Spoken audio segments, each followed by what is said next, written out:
ছেলে অনেক দিন ধরে বলছে মা চলো নেপাল যাই তো আমার মেয়েরে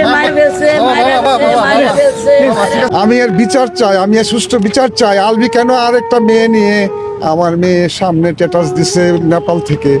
আলবি একটা অসভ্য ছেলে, আমার মেয়েকে মেরে ফেলছে। আলবি ওর মার কাছে আমি আমার মেয়েকে ভিক্ষা চাইছি।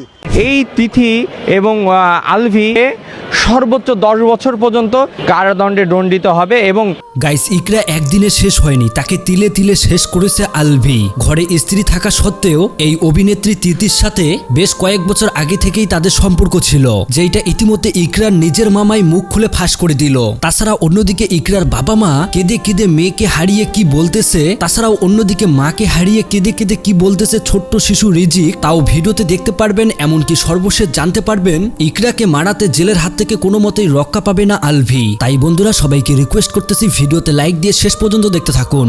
সোশ্যাল মিডিয়ার হেডলাইন যেন এখন ইকরা আর আলভি। নিউজটি এত পরিমাণে ভাইরাল হয়েছে যে যেখানে জাহির আলভি নিজেই একজন অভিনেতা হয়ে দীর্ঘদিন থেকে অন্য নারীর সাথে শারীরিক সম্পর্কে লিপ্ত, আর এইটাই মূলত সোশ্যাল মিডিয়ার সবচেয়ে বড় হেডলাইন। প্রেম ভালোবাসা করে বিয়ে করেছিল ইকরাকে। দীর্ঘ 10 বছর তাদের বিবাহিত জীবন ভালোভাবে কাটলেও মাঝপথে কালো মেঘ হয়ে আসে এই তিথি নামের মেয়েটি, একান্তই করে নেয় আলভিকে। তো চলুন আগে এ বিষয় নিয়ে তিথির নিজের মামা কি বলেছে আমরা সেই ভিডিওটা আগে দেখে আসি।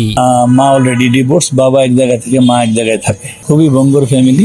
পরক্রিয়া করছে, পরক্রিয়া করে 2টা বাচ্চা সহ এটা ছেলেকে সে মানে বিয়ে করছে মেনে নিয়ে।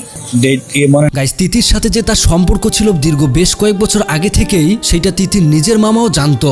নিজের স্বামীকে অন্য নারীর সাথে দেখা সত্ত্বেও নিজেকে অনেক শক্তিশালী করার পরেও ইকরা শেষ পর্যন্ত সিদ্ধান্ত নিতে বাধ্য হয় পৃথিবী ছেড়ে চলে যাবে। আর আজ সেইটাই করে দেখালো, এতিম করে গেল এই ছোট্ট শিশু রিজিককে।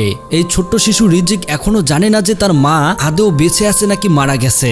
যেই মেয়েটি এক বুক ভালোবাসা নিয়ে সংসার করেছিল, আজ কেনই সে নিজেই নিজেকে না ফেরার দেশে পাঠালো। ইকরা তার স্বামী আলভির প্রতি এতটা পরিমাণে ভালোবাসা ছিল যে সে পড়াশোনা সবকিছু বিসর্জন দিয়েছে। এমনকি শেষ পর্যায়ে যখন পালিয়ে বিয়ে করে তখন ফ্যামিলিকেও ছেড়ে আসতে বাধ্য হয় ইকরা। তো ইতিমধ্যে ইকরার বাবা এই বিষয়টি নিয়ে কি বলেছে দেখুন।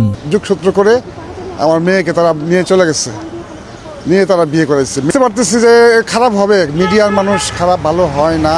আমি এর বিচার চাই, আমি এর সুষ্ঠু বিচার চাই। আলবি কেন আর একটা মেয়ে নিয়ে আমার মেয়ের সামনে স্ট্যাটাস দিছে। আমার মেয়েরে মারবেছে